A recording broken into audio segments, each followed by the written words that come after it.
reason why I wanted to go over this is MLB.com a few days ago, they put together their top 10 lineups going into the season. Fair to say we all feel as though the Rangers and Astros both have two of the top 10 lineups in the For sure. I think the top four, you put them in order: Dodgers, Braves, Astros, Rangers. I think those are the four best lineups in baseball. That is actually exactly how MLB.com put it. That's how I put it too. Dodgers. There's no I wasn't way. trying to put them in order. You put the Astros ahead of the Rangers? Actually, I'm sorry. I didn't hear the order. Okay. I said the two National League teams and the two American League teams. I was like, there's no way. He was doing them alphabetically. That would have Wouldn't been the Astros be first? Unless we're going by the last name. Guys, focus on where then we're it going would be here, all right? Now, the Rangers first because they are in Arlington.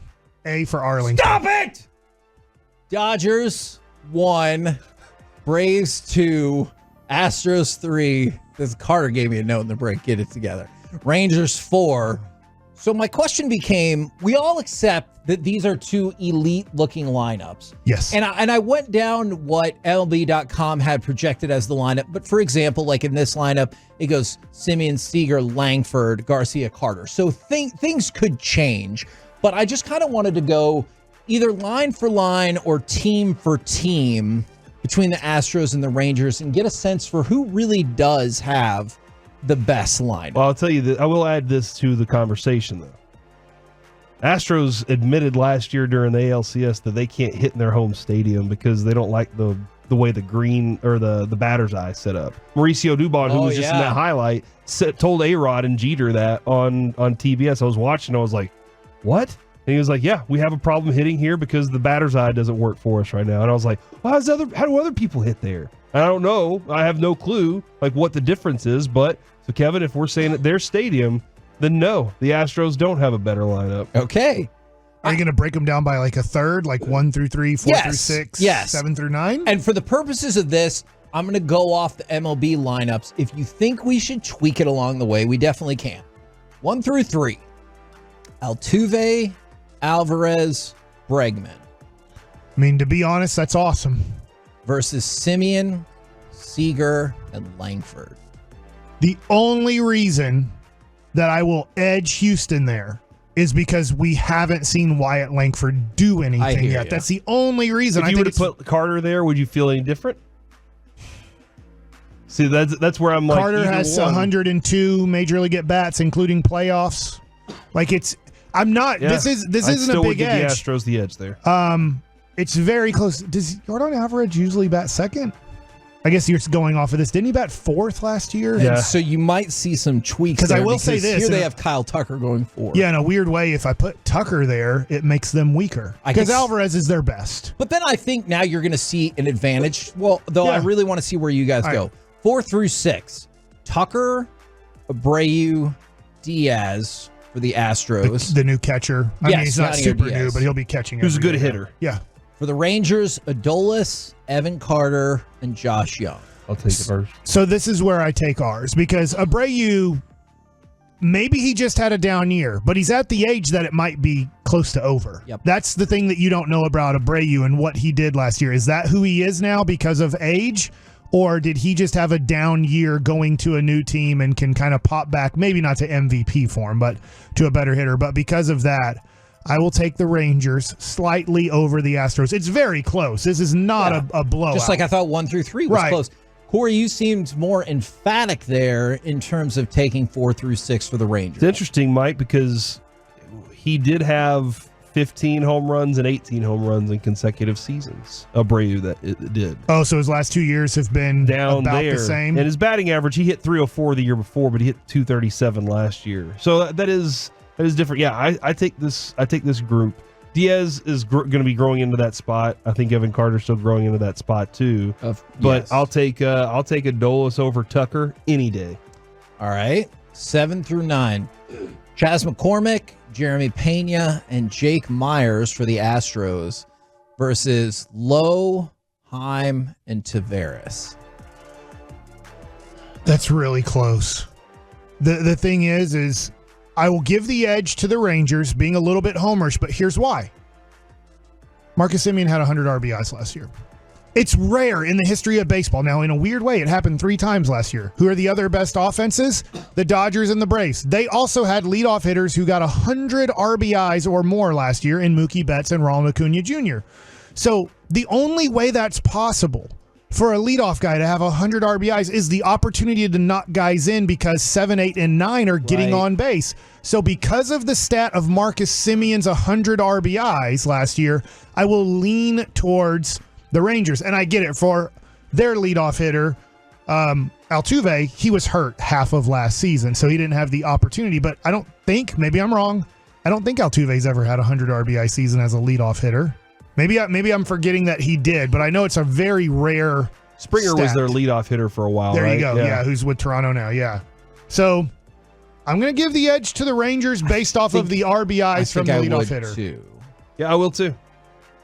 This is a razor thin edge for both of them, but it is definitely, in my opinion, favorable for the Rangers. So you guys agreed, and this is am I believing too much in Heim and Lowe here, though? I don't think so, because you didn't say it's a walk away. Like, this is laughable. It's not even close. But you guys both went Astros 1 through 3, and then Rangers 4 through 9. So how does that balance out? Because obviously 1 through 3 will, just by logic, get more at bats than the rest. How does that stack up as a whole? Because just because 4 through 6 and 7 through 9 won for the Rangers, that doesn't automatically make them the winner. I don't want to see their first 3 hitters. Every time you're doing your best to hope and fingers crossed you get through that, and like you said, you get through it with no runners on from 7, 8, 9, because their first 3 hitters are terrifying. I'll tell you what, a pitcher wants to go through hell. Have your 2 series combined, because this will happen. You'll never play the Dodgers and Braves back to back. That trip just doesn't happen. But you're going to play a lot of teams are going to come through Arlington and Houston as one of their road trips. And if you are starting game 1 of that series, let's just say against the Rangers, and then starting game 6 in that road trip, game 3 against the Astros, you are facing the best American League lineups back-to-back starts. So that it's very tough. It's very close. I don't know how you don't lean the Rangers, because I don't know. I forget, Kevin. They played a series last year to go to the World Series, and I think the Rangers won. And like I said last night, I think Garcia had 42 RBIs in that series.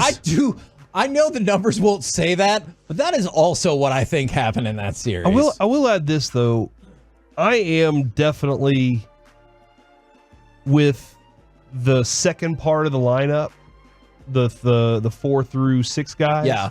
I'm definitely looking, in my mind, I'm looking at Kyle Tucker playoff, which was poor. Yeah, he just was slumped. He's a good player, but he was miserable in the playoffs. And I think that's where I'm also kind of forgetting that. That's the recency bias is kind of taking place, because he's a better hitter than he was that entire series. For sure. He's an all-star player, very consistent throughout his career. It just was lucky enough he just went into a horrible slump. Now, in a way, Marcus Semien wasn't slumping as much, but throughout the playoffs, Marcus Semien was slumping quite a bit throughout that. So I'd still take Adolis over Tucker, and he's the best out of those 3 in that matchup there. I'm trying to click on this.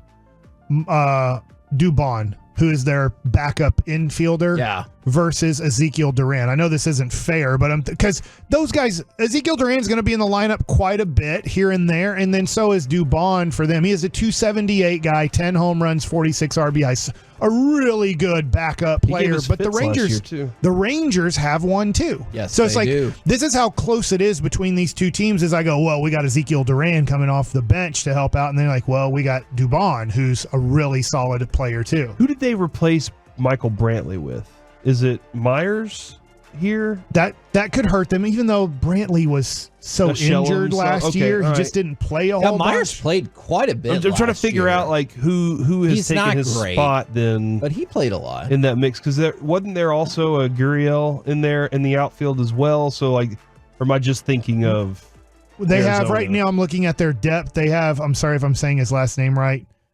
Julks. Corey Julks. Okay. I'm going to be honest. I need to click on him. He's from Friendswood, Texas.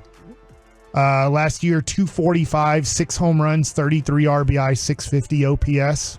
So that's not impressive, just to be honest. I mean, I would say Jankowski has better numbers than that without looking up Jankowski's numbers right now. In the 817, though, they're right. It stacks up in a 7-game series that could go either way. The lineups are tough. Just so happens that in their last 7-game series, It went our way. It went the way of the defending world champion Texas Rangers. Because the Astros couldn't hit Jordan Montgomery.